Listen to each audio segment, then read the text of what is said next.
Maayong adlaw sa inyo tanan, sa mga pinalangga namon nga mga tumalanaw, mga ginikanan, kag mga abyan. Welcome sa programa nga ini sang Iglesia ni Cristo, ang matuod nga pagtuo. Bago kita magpadayon, gusto lang namon tamyawon ang mga kasimanwan naton nga ara dira sa Sara, Iloilo, sa Bacolod, kag sa Pontevedra, Negros Occidental. Kung ang ginahambalan tuhoy sa kaluwasan sa walay katapusan nga silot sa adlaw sang paghukom, may mga nanuhay-tuhay ukon lain-lain nga ginasiling kag pagpati ang mga tawo kung paano ini mabaton. May mga nagapati nga ang kinahanglan lang kuno nila amo ang magpakabuot ukon maghimo sang maayo nga mga buhat sa ila isig katawo. May mga nagasiling man nga pwede na kuno ina nga ang tawo magtuo lang sa atong Ginoong Dios kag sa atong Ginoong Jesucristo agud maluwas bisan diin man sila katapo nga reliyon. Mga abyan, matuod nga kinahanglan sang tawo ang maghimo sang maayo nga buhat sa iya isig katawo kag kinahanglan man ang magtuo kag mag-alagad sa atong Ginoong Dios kag sa atong Ginoong Jesucristo agud maluwas. Apang ina lang bala ang dapat himuon agud mapatod sang tawo ang kaluwasan? Ang sabat indi pa. Ano ang pamatuod sini? Ang magasabat sa aton sa bug-os naton nga pagtuon amo ang mga pulong sang Dios na nakasulat sa Biblia kag hindi ang opinyon lang sang bisan sin-o nga tawo. Gani sin-o ang ginapatod sang Biblia nga makabaton sang kaluwasan sa adlaw sang paghukom? Yari ang sabat sa aton sa Biblia, diri sa Roma, sa 5:8-9 amo sini ang aton mabasa. Apang ang Dios nagapakilala sang iya kaugalingon nga gugma sa aton, nga sang mga makasasala pa kita, si Kristo napatay tungod sa aton. Busa, sanglit karon, ginpakamatarong kita, paagi sa iya dugo. Labi pa nga maluwas kita sa kasingkal sang Dios paagi sa iya. Ang gugma sang aton Ginoong Dios ang nabaton sang mga tawo nga nakapulos sa kamatayon sang aton Ginoong Jesucristo. Gani, suno sa Biblia, ang Dios nagapakilala sang iya kaugalingon nga gugma sa aton nga sang mga makasasala pa kita, si Kristo napatay tungod sa aton. Na ini ang ginatumod nga gugma sang aton Ginoong Dios sa tawo. Ano bala ang ginbunga sang kamatayon sang aton Ginoong Hesukristo? Suno pa sa Biblia, si Kristo napatay tungod sa aton. Busa, sanglit karon, ginpakamatarong kita paagi sa iya dugo. Ano bala ang kahulugan sang ginpakamatarong? Sa iban nga badbad, katumbas ini sang ginpakawalay sala o kun ginpatawad sa mga kasalanan. Ano ang ginpatod sang Biblia sa mga ginpakamatarong paagi sa dugo sang aton Ginoong Jesucristo? Ang siling pa sa Biblia, labi pa nga maluwas kita sa kasingkal sang Dios. Sa madamo na naton nga pagtuon, ang ginatumod diri nga kasingkal ukon kaakig sang aton Ginoong Dios amo ang silot sa kalayo kag asupre sa adlaw sang paghukom suno sa bugna 14 Gs. Kun amo walay pangduha-duha kag aton napatod nga ang maluwas sa adlaw sang paghukom amo ang mga tawo nga ginpakamatarong ukon ginluwas paagi sa dugo sang aton Ginoong Hesukristo. Mahimo ginasiling sang iban sa inyo nga mabuot naman kami sa amon isig katawo kag wala kami gahimo sang malain sa ila. Ang matuod pa sini, wala kami kaaway kag gahimo pa kami sang mga maayo nga butang para sa ila. Indi pa bala ina pwede para kami makabaton sang kaluwasan? Ang sabat, maayo ina nga buhat. Apang, indi ina ang basihan sa kaluwasan. Mga abyan, wala namon ginasiling nga malain ang mangin mabuot sa aton isig katawo. Apang kung kaluwasan ang paghahambalan, indi ina ang basihan. Bilang pamatuod, ano bala ang ginasiling sang Biblia na hanungod sa kabuot sang tawo? Dire sa daan nga badbad ukon, dating salin, ang Biblia Tagalog sa unang Korinto sa 1:19. Sapagkat nasusulat, iwawalat ko ang karunungan ng marurunong at isasawala ko ang kabaitan ng mababait. Ini ang pamatuod nga indi basihan sa kaluwasan ang pangin mabuot lang sang tawo. Ang hambal sang aton Ginoong Dios suno sa sitas, isasawala ko ang kabaitan ng mababait. Mahimo nga ginasiling sang iban nga hindi kami basta nagapakabuot lang, kundi nagatinguha man kami nga makapahamuot sa aton Ginoong Dios. Mga abyan, suno sa Biblia, nagakaigo na bala nga nagatinguha ang tawo nga mangin kalahamutan sa aton Ginoong Dios agud siya maluwas. Ang sabat aton naman pagabasahon sa badbad nga magandang balita Biblia diri sa Roma 10:1-3. Mga kapatid, ang marubdob kong nais at dalangin sa Diyos ay maligtas sila. Mapatutunayan kong sila'y nagsisikap na maging kalugod-lugod sa Diyos. Subalit, mali ang kanilang batayan, sapagkat hindi nila nakilala ang pagpapawalang sala na kaloob ng Diyos at nagsikap silang magtayo ng sarili nilang pamamaraan sa halip na sundin ang pamamaraan ng Diyos. Ginapamatudan ni Apostol Pablo nga may mga tawo nga nagatinguha nga mangin kalahamutan sa aton Ginoong Dios. Gani, suno sa iya, mapatutunayan kong sila'y nagsisikap na maging kalugod-lugod sa Dios. Hindi bala madamo nga mga tawo subong ang nagatinguha man nga makapahamuot sa aton Ginoong Dios? Apang nga abala hindi nga basta gustuhon lang sang tawo nga makapahamuot sa Dios para mabato ng kaluwasan. Sa ano bala nakabase ang ila pagtinguha nga makapahamuot sa atong Ginoong Dios? Ang siling pa, mali ang kanilang batayan at nagsikap silang magtayo ng sarili nilang pamamaraan sa halip na sundin ang pamamaraan ng Diyos. Ano bala ang pamaagi sang aton Ginoong Diyos sa kaluwasan nga hindi nahibaluan sang madamo nga mga tawo? Masanag sa aton ginbasa ang siling hindi nila nakilala ang pagpapawalang sala na kaloob ng Diyos. Ano bala ang bugay sa aton Ginoong Diyos para mapatawad kag maluwas ang tawo paagi sa pagtubos sang aton Ginoong Hesukristo? Ang masakop ang mga tawo sa kamatayon sang aton Ginoong Hesukristo. Gani sa baylo nga kaluwasan, ano ang patod nga magaabot sa hindi nagsunod sa pamaagi kag kasuguan sang aton Ginoong Dios na hanungod sa kaluwasan? Palihog pamatian ninyo ang nakasulat diri sa Deuteronomio sa 28:15 kag 45. Amo sini ang nasulat. Apang kung hindi ka magpamati sa tingog sang Ginoo nga imo Dios sa pagbantay sa paghimo sang tanan niya nga sugo kag sang iya mga palatukuran nga ginasugo ko sini nga adlaw sa imo, nyan initanan nga pagpakamalaot magaabot sa imo kag magalambot sa imo. Initanan nga pagpakamalaot magaabot sa imo kag magalagas sa imo kag magalambot sa imo.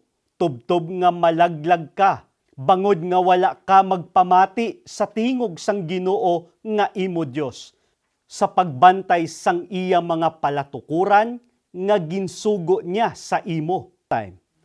Ang ginbasa ko, isa ka paandam sang aton Ginoong Dios bilang paghigugma niya sa mga tawo.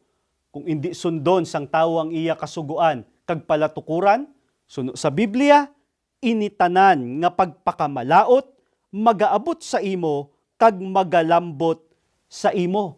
Ano ba lang ginatumod nga pagpakamalaot? Amo ina ang silot sang aton Ginoong Dios sa mga hindi pagaluwason. Makalikaw bala sa silot sang aton Ginoong Dios ang mga wala nagsunod sa iya mga kasuguan. Indi, bangod sunod sa Biblia, initanan nga pagpakamalaot, magaabot sa imo, kag magalagas sa imo, kag magalambot sa imo, tubtob nga malaglag ka. Gani, hindi ang kaugalingon naton nga palatukuran ukon pamaagi, kundi ang palatukuran ukon pamaagi sang Ginoong Dios ang dapat nga masunod. Ano ba lang palatukuran ukon kasuguan sang aton Ginoong Dios nga dapat naton sundon para kita maluwas? Kinahanglan ang tawo matubos paagi sang dugo sang aton Ginoong Hesukristo para siya maluwas. Bilang pamatuod, ano bala ang bugay nga maangkon sang tawo paagi sa dugo sang aton Ginoong Hesukristo? Pamatiin ninyo nakasulat diri sa Hebreo sa 9:14. Daw ano pagid ang dugo ni Kristo nga paagi sa espiritu nga dayon naghalad sang iya kaugalingon nga walay dagta sa Dios, nga makatinlo sang inyo kaisipan gikan sa patay nga mga buhat sa pag-alagad sa Dios nga buhi. Mga abyan, masanag suno sa sitas nga aton ginbasa. Ang dugo sang aton Ginoong Hesukristo ang makatinlo sa mga patay nga buhat ukon makapatawad sa aton mga kasalanan kag makahatag sa tawo sang katungod sa matuod nga pag-alagad sa Dios. Ang katubusan o ang katubsanan paagi sa dugo ni Kristo ang basihan sa kaluwasan. Luwas sa pagpaagay sang dugo ni Kristo, may iban pabala nga paagi para ang tawo mapatawad sa kasalanan kag maluwas? Wala nasang iban pa nga pamaagi. Ginklaro ina ni Apostol Pablo. Basahon naton dire sa Hebreo sa 9:22. Sa pagpakamatuod sa idalom sang kasuguan, daw ang tanan nga butang ginapaputli sang dugo, kag sa walay pagpaagay sang dugo, walay kapatawaran sang mga sala. Kung tani inyo natalupangdan nga masanag suno sa aton ginbasa nga walay pagpaagay sang dugo, walay kapatawaran sang mga sala. Kung sayuron ang pagtubos pinaagi sang dugo sang aton Ginoong Hesukristo lamang ang pamaagi para sa kaluwasan sang tawo kag wala na sang iban pa. Para makapahamuot sa Dios ang pag-alagad, kinahanglan anay nga ang tawo matubos paagi sa dugo ni Kristo. Gani, ano anay ang dapat tinguhaan sang tawo? Bag-o niya himuon ang pag-alagad sa aton Ginoong Dios. Pangitaon anay niya kung ano ang iglesia o kung reliyon nga gintubos o kung ginbakal sang dugo sang aton Ginoong Hesukristo. Ano bala ang ginapamatud-an sang Biblia nga ginbakal o kung gintubos sang dugo sang aton Ginoong Hesukristo? Nakasulat ini, letra por letra sa Biblia, paathag ni Apostol Pablo. Maayo basahon naton dire sa binuhatan sa 20:28 sa badbad na nga hiligaynon. Tatapan ninyo kun amo ang inyong mga kaugalingon kag ang bug-os nga panong, nga sa ila ginpili kamo sang Espiritu Santo nga mga manugtatap, agud pakanon ang iglesia ni Kristo nga ginbakal niya sang iya dugo. Hindi opinion lang namon ini, kundi ginbasa lang naton ang kamatuoran nga nakasulat sa Biblia. Suno sa Biblia, ang iglesia ni Kristo lamang ang ginbakal o kung gintubos sang dugo sang aton Ginoong Hesukristo, gani napatawad na sa tanan nga mga sala. Gani, para makapahamuot sa Dios ang pag-alagad naton kag magadala sa aton sa kaluwasan, kinahanglan gid sang tawo ang magsulod sa iglesia ni Kristo.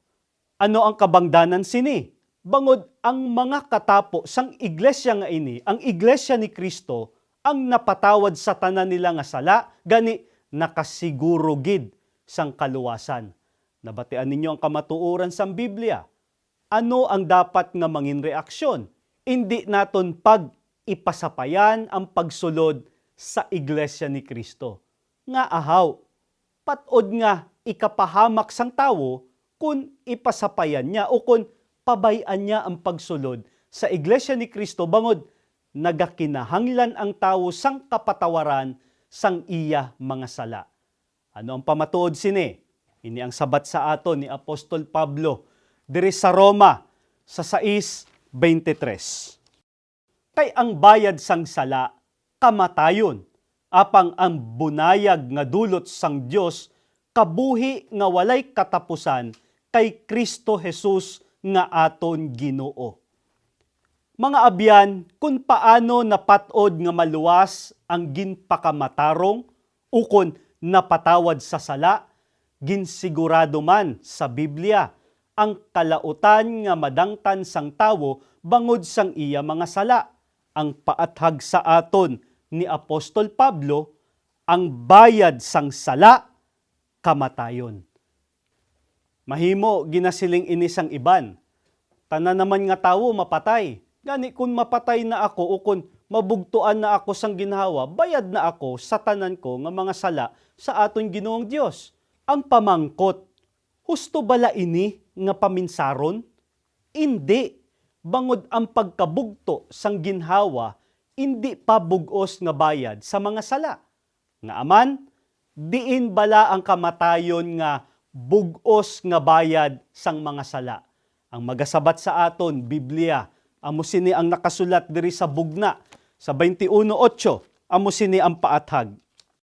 Apang sa mga matalaw, ang di matinuuhon, ang nadagtaan, sa mga manugpatay, mga makihilawason, mga manugbabaylan, mga diwatahan, kag ang tanan nga butigon, ang ilabahin, manginsalinaw nga nagadabdab sing kalayo kag asufre, nga amo ang ikaduhang kamatayon.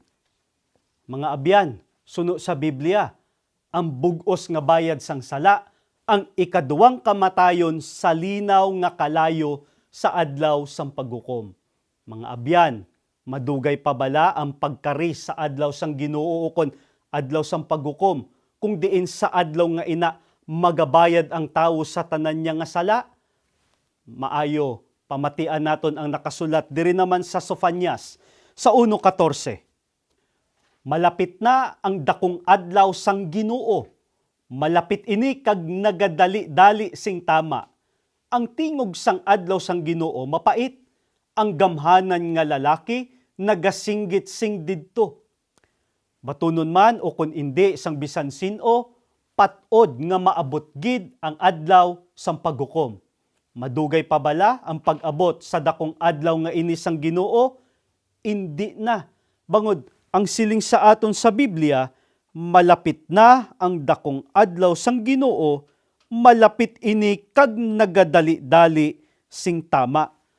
Kung paano nga ginsiling ni Propeta Sofonias sa panahon niya nga malapit na ang paghukom, labing malapit na gid sa panahon naton subong.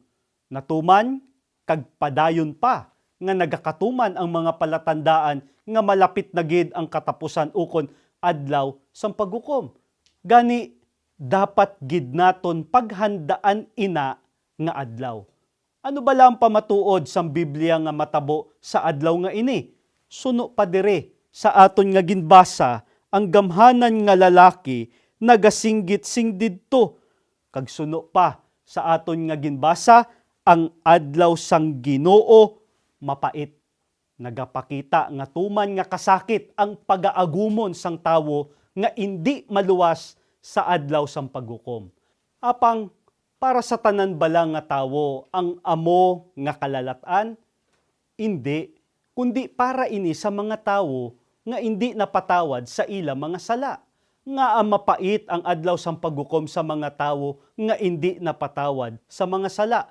Ang sabat ato naman mabasa diri sa bugna sa 14, 10-11.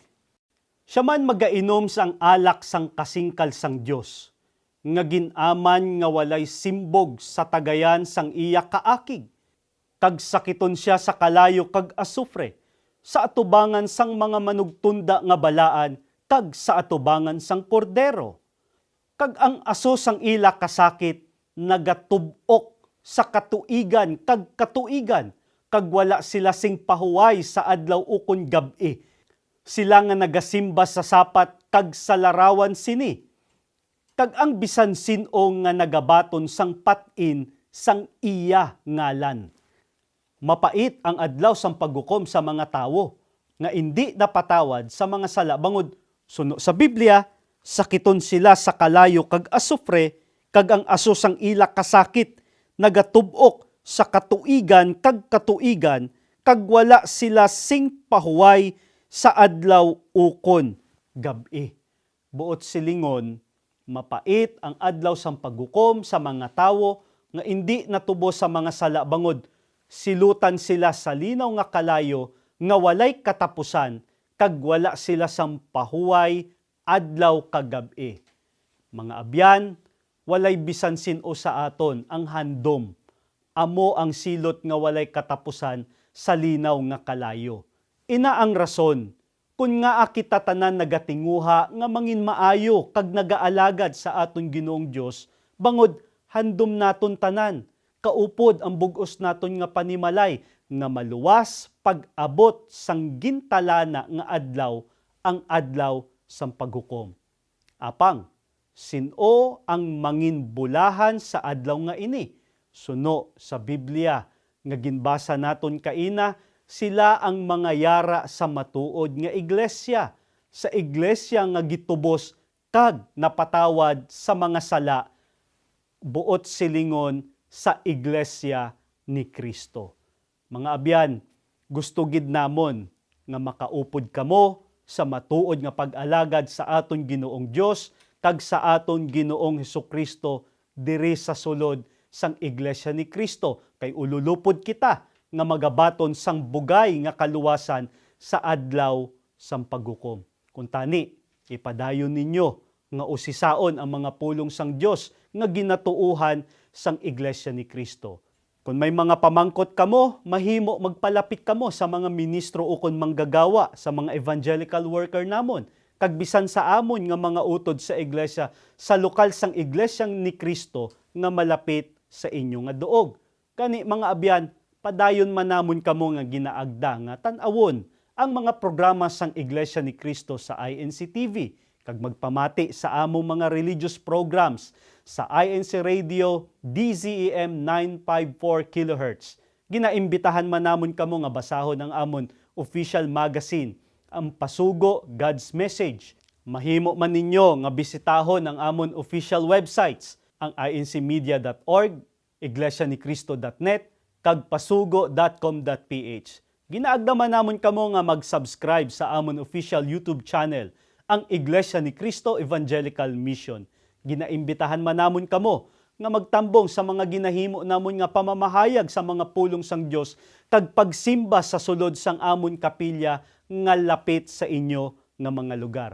Ginabili namon sa inyo ining paglaygay nga antes maulihi ang tanan, agud mabaton ang saad nga kaluwasan, pamatian naton ang matuod nga pagtuo. Madamo gid nga salamat sa inyo nga paglantaw.